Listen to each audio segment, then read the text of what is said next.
Over the last couple of days, Toronto Raptors fans were treated to Media Day, where we got some absolute content gold, such as the players drawing the OVO logo. Some were better than others, but there was some serious matters at hand as well. So in today's video, we're going to break down the two biggest things we learned about the team over the course of both of the Media Days. Let's get into it.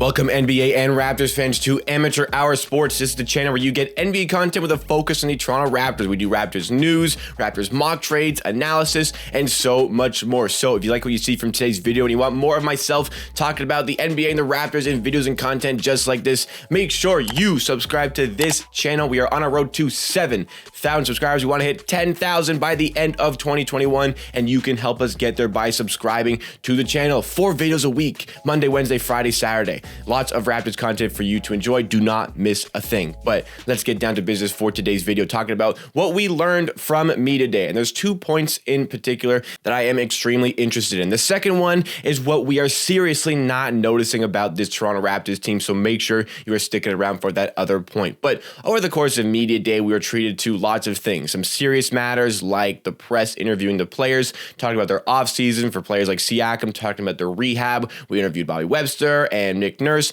to see, what the plans are really for this team, especially this season. And we were treated to some really good answers, and I was particularly fond of a lot of the answers that we got from players. One in particular was Goran Dragic, who was really kind of making amends for that mishap in the interview with the Slovenian press, where he said he has higher ambitions than the Toronto Raptors. He said all the right things in his Media Day interview. He was going on about how he wants to be here. He wants to be here for the younger players and be that veteran for them. So he understands his role, and that is really great to see. But we're also treated to a lot of fun content. Like I said in the intro, we had those OVO drawings where, we had some good ones. I felt like Pascal Siakam and Scotty Barnes kind of nailed it, but then you have OG Anunoby, which looks like something a 3-year-old drew, and you have Gary Trent Jr., who I don't even understand what he was trying to draw here.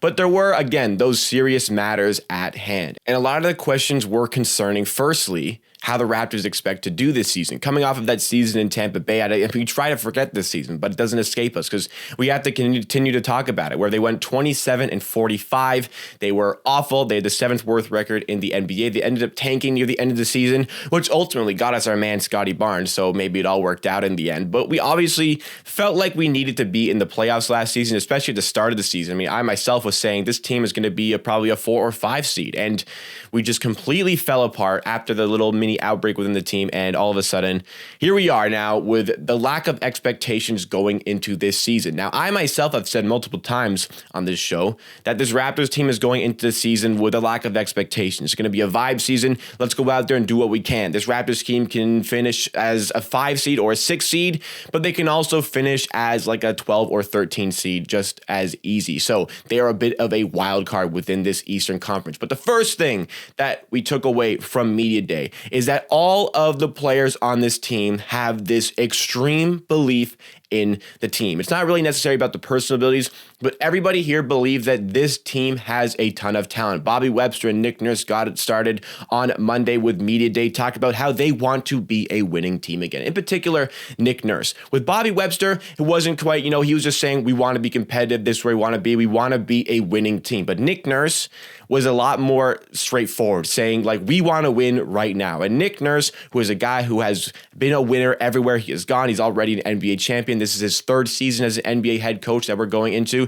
Nick Nurse wants to be a winner again, and he wants to be a winner with this team, and he wants to figure out how to be a winner with this team. And he's got a lot of help with him because there's a lot of talented players on this team. And those talented players like Fred VanVleet, Siakam, Gary Trent, and Scotty Barnes have all talked about how they want to be winners right away. Siakam wants to get back in that win column. He wants to be a big factor in that win column. One of the biggest things psychologically about sports, I think the biggest thing in general about sports is the psychology and confidence going into games. If you don't have confidence, it doesn't matter how much talent you have as a player. If you do not possess confidence in your ability to execute, you're going to let yourself down in the court. And let me just explain that for a second, because confidence, what really is it?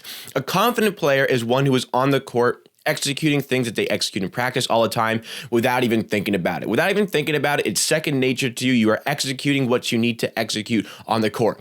That's what makes a great player. But when you're unconfident, you return to this kind of novice state of mind where you have to think about every little thing you execute. You got to think about the fundamentals. You got to think about, well, what finger is it getting released off of for the shot? But when you're confident, all of these things are second nature. You don't even think about it. And that is when you are at your absolute peak as an athlete. All of these players, specifically Pascal Siakam, I'm really loving the energy that he's bringing back now. We're getting back to kind of that 2019, 2020 Pascal Siakam with the great energy, the great vibes. I think that is going to help this team over the course of the season. But everybody here is confident in winning. And obviously, it's kind of like, okay, well, it's media day. What else are you going to tell the press? They're not going to win. But it is good to see all of the players getting really excited to be back in the winning column. They want to shock the league. They are used to this underdog sort of mentality, and they want to prove people wrong. And that is going to significantly help them over the course of the season. It is very nice to see. But the second biggest takeaway, and this is what we're really not noticing about the Toronto Raptors, this is what is, I think, so important for this team. It's something that we have definitively lacked over the course of our history. The people who are here, the people who spoke at Media Day, they want to be here. Everybody is talking about how much they miss Toronto. And the new players, they're talking about how much they already like Toronto. They want to be in the city. And obviously, you can talk about, well, are they lying? Obviously, they're going to say that because they're playing here. We're signing their checks. We're giving them the money.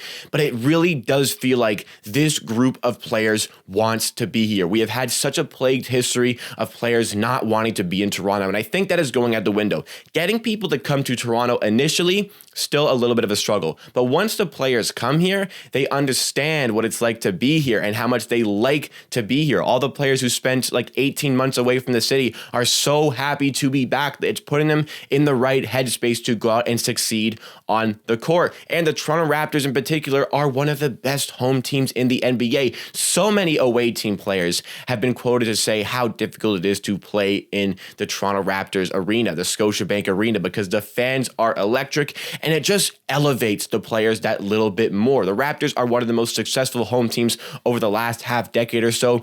In the 5 seasons, check this, in the 5 seasons prior to the Tampa seasons, the Toronto Raptors won at least 30 games at home out of the 42 in 4 out of 5 of those seasons.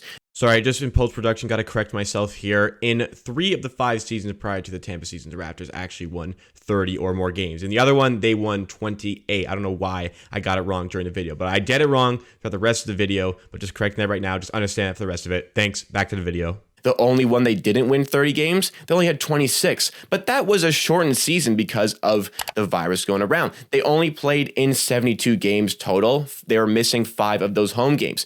So if they had extra 5 home games, they were on pace to win 29. They could have squeaked out another 30 home win season. But then we get to the Tampa season where we only win 16 home games, 16 wins and 20 losses at home. But still, that's not very good, but if you look at our away record, we were 11-25 away from home. So it just goes to show you how much better this team is at home. Even without like a true home to be at, playing in Tampa where the crowd didn't really care about us, that was difficult enough. But what about when we're actually back in our arena, in the Scotiabank Arena? Toronto plans to have sold out crowds for these games. We'll see if that is going to be possible. But regardless, even without a full crowd, that arena is going to be absolutely rocking, getting behind these players who are already basking in this self-confidence that they possess. They possess the confidence in their ability. They possess the confidence in the team. That is going to rub off on the fans, and it's just going to be a mutually beneficial relationship. We're going to provide that spark for them on the court as they rub off the confidence on us, which is going to make us more excited to watch them play. So,